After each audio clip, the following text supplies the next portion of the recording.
Masha yurmoq fe'lidan yurdi degan bu masha emas faqat. Masha boshqa shundan o'pdi degan tushuncha bo'lmasin. Yemishi yuradi yuryapti. O'tgan zamonda. Yemishi yur. Yur deymiz-ku, buyruq ma'nosida. Mana shu.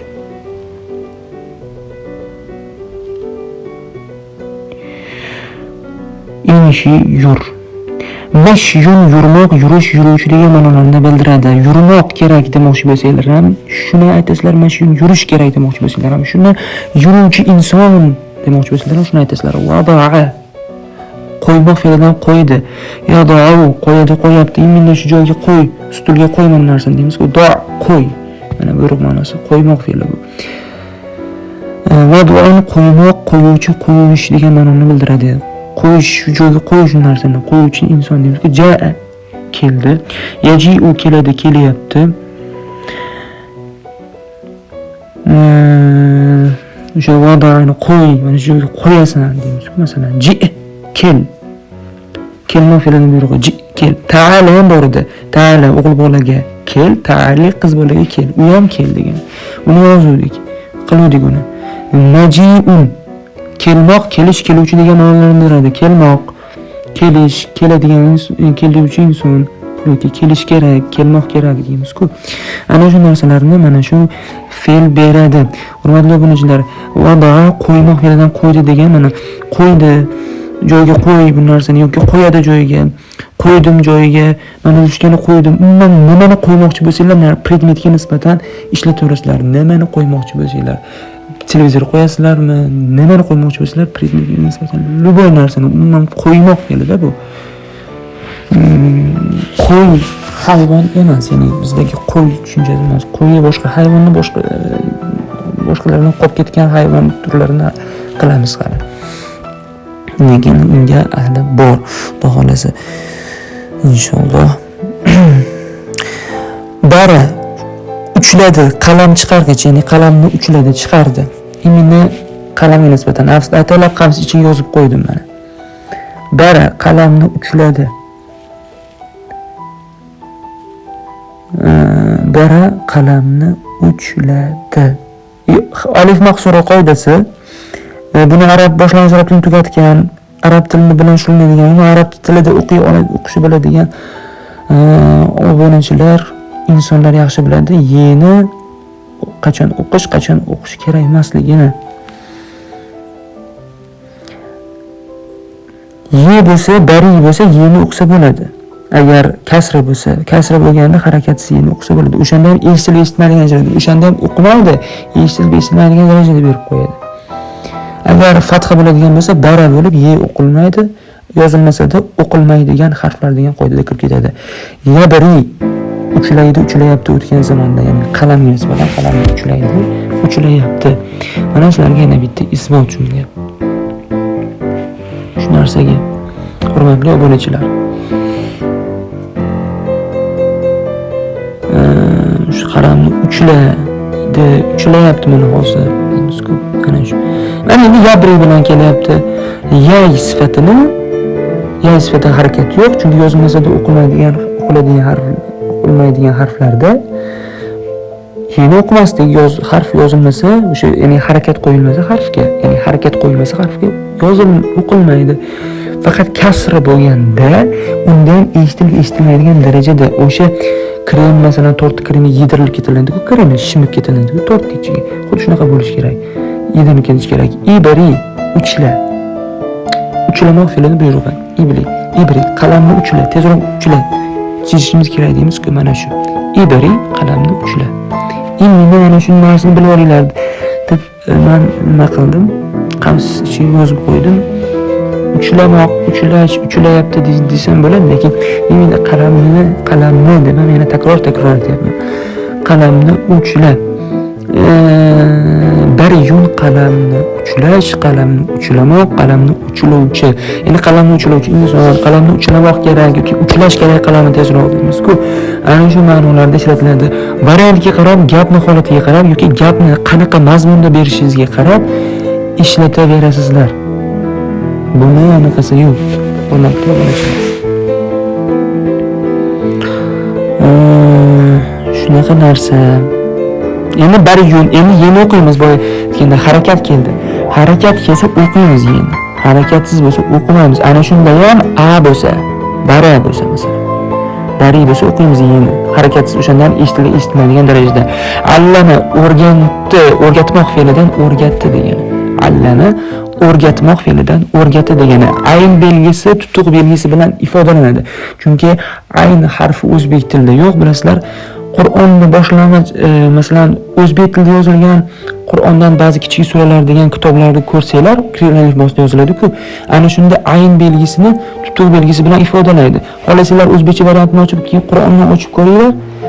Ayn belgisi bor oyatni bir ko'ringlar. Masalan, alhamdulillahi robbil alamin. Alamin so'zini ko'ringlar. Ana shu yerdagi alamin tutuq belgisi bilan ifodalaydi. Kiril tilida yozayotganda, chunki ayn belgisi yo'q arab tilida.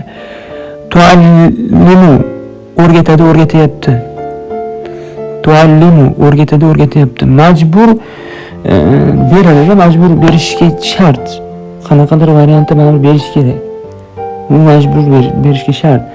Endi ayn belgisi bizda yo'qligi uchun majbur ayn bilan tutuq belgisi bilan yozib qo'yadi. Qanaqadir farq bo'lishi kerak ajratish bo'yicha, to'g'rimi? Hozir shunaqa hurmatli o'quvchilar. Allim o'rgat. Mana shuni o'rgat deysiz-ku. O'rgat. Allim. Allim bil lug'atil arabiyya. Arab tilini o'rgat. Masalan. Xuddi shunaqa variantda ishlatiladi.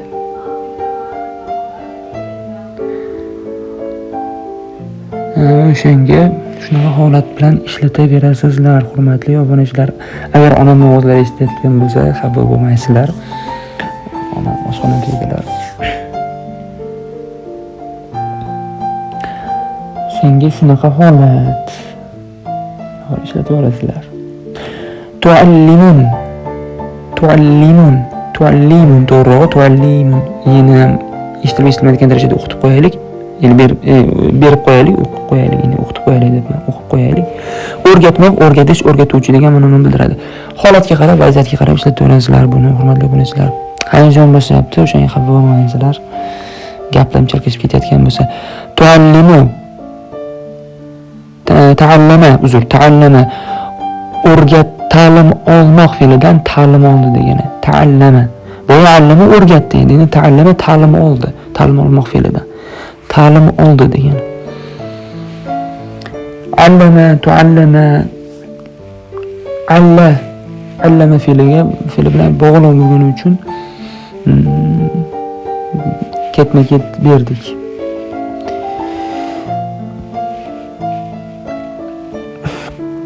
Shuna qilib Xudo xolasa beraverasizlar. Yata'allamu ta'lim olyapti, ta'lim oladi o'tgan zamonda. Holatga qarab, vaziyat, gapni holatiga qarab ishlataverasizlar.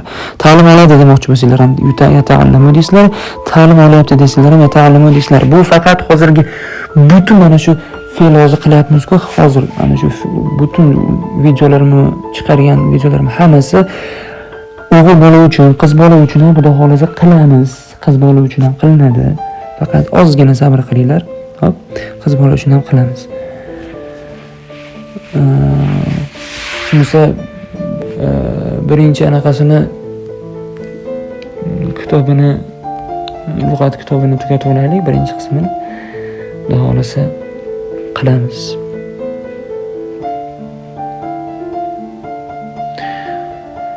Hurmatli obunachilarimiz, shunaqa gaplar.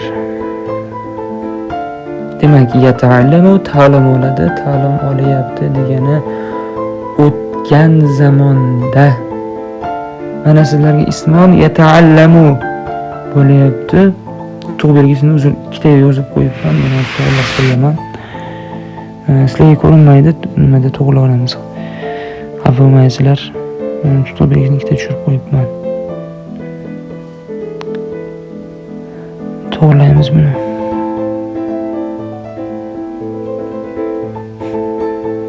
Ko'rdinglarmi? Shunaqa blogerman man. Lekin bilimsizliklar bilmaylar. U grafik xato qilgan degani bilimsiz degani emas-ku. Arab tilida xatolar yo'q. degan o'zbek tilida yozayotganda ozgina shoshilib yozib qo'yganman. Aslida hurmatli obunachilar, o'zbek tilida o'zi yozmasligim kerak aslida, lekin sizlarga qiyin bo'lmasin deb o'zbek tilida, ya'ni arab yozuvini o'zbek tilida ham yozyapman. Yata'allamu, mana ko'ryapsizlar, yata'allamu deb o'zbek tilida yozyapman. Aslida yozmasligim kerak. O'zingizlar bilasizlar, arab tilini bilgan insonlar o'ziga obunachi nimalarimizga yoziladi-yu. Endi ma'noda bilmaydigan, endi o'rganmoqchi bo'lib bir onlayn arab tili darsi qidirib yurgan, video qidirib yurgan obunachilarimiz bor-da. Shu obunachilarimizga bir anaqa bo'lsin, yaxshi bo'lsin degan maqsadda, yengil bo'lsin degan maqsadda arab tili grammatika, arab tili boshlang'ich arab tilini tugatgan insonlar uchun bu video yaxshi, ya'ni boshlang'ich arab tilini tugatgan va arab tili bilan shug'ullanishi endi boshlagan obunachilarimiz uchun bu juda yaxshi effekt beradi, hurmatli obunachilar. Shunaqa gaplar.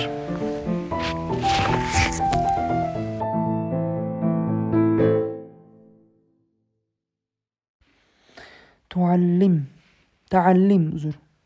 Ta'lim ol, ta'allim, ta'lim ol.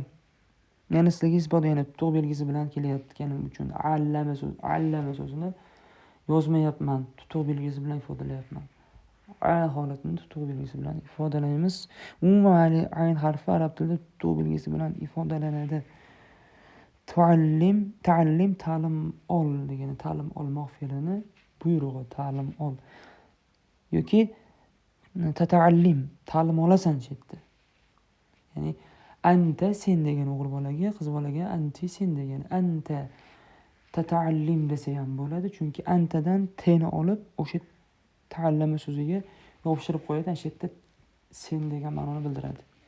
Masalan, biz ta'lim olasan yoki deymiz-ku, sen ta'lim olasan deb o'tirmaymiz-ku. To'g'ri? Arab tilida ham shunaqada. Umuman любой tilda shunaqa, sen, u degan gapni hozir ko'p odam deyarli gapirmaydi. Gapiradigan odamlar ham bor, lekin kamroq. Xuddi shunaqa narsa.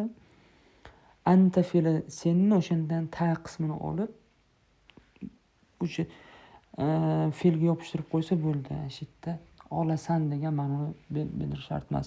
Anta ta'allam, anta ta'allim, ta'lim olasan. Ya'ni sen ta'lim olasan. Anta ta'allim, sen ta'lim olasan. Ta'allim, ta'lim olasan. Sen qo'ymayapman. Chunki senini biz juda kam aytamiz, hurmatli obunachilar. Shularni farqlab olinglar. Tu'allumun, ta'lim olish, ta'lim oluvchi, ta'lim olmoq degan ma'nolarni bildiradi. Holatga qarab ishlatasiz. Ta'lim olmoq kerak demoqchi bo'lsanglar ham shu, ta'lim olish kerak demoqchi bo'lsanglar ham mana shu tu'allumun so'zini ishlatasizlar. Ta'lim oluvchi inson demoqchi bo'lsanglar ham shunaqa. Tu'allumul inson, ta'lim oluvchi inson degan ma'noni bildiradi. Masalan, inson degan ma'noda keladi. O'zi inson so'zini ko'pchilik biladi, unutuvchi degan ma'noni bildiradi. Inson so'zida asli ma'nosi bor. Lekin u narsani keyingi nimalarda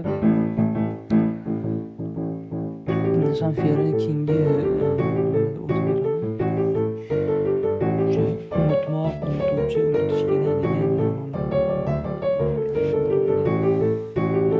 fe'lni keyin o'tib beraman. Hozir emas faqat. Hurmatli obunachilar, ko'rib turibsizlar, bugungi lug'atlarimiz, bugungi hammasi fe'ldan iborat. Ya'ni bugun fe'llar bilan tanishib chiqdik. O'zimizga yaxshi, chunki biz ko'p holatlarda, ko'p vaziyatlarda biz obunachilar fe'l bilan gapiramiz. Har bitta gapirgan gapimiz fe'ldan iborat. Shuning uchun fe'lni berdik, hurmatli obunachilar. Qolgan so'zlar ham yordam beradi, lekin asosiy baribir agar ism fe'l bo'lmasa predmet bo'lishidan foydasi yo'q. Lekin bitta narsa teskarisi, agar fe'l bo'lsa yu predmet bo'lmasa uni ham foydasi yo'q-da. To'g'ri, foydasi bor. Ta'lim holatida qaysidir ma'noda aytasiz, lekin u yordamchi oyoqda ism. Ya'ni ism predmet. Predmet arab tilida ism deyiladi.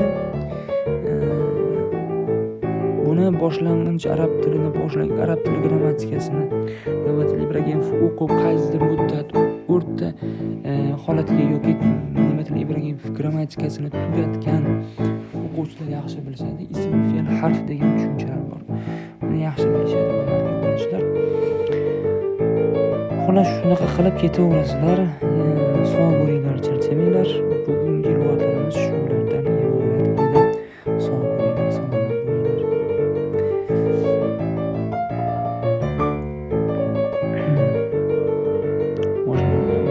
Qolgan bo'lsa uzr so'raymiz.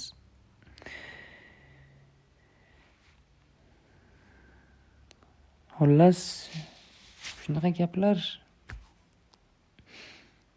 Nima deymiz boshqa? Qanaqadir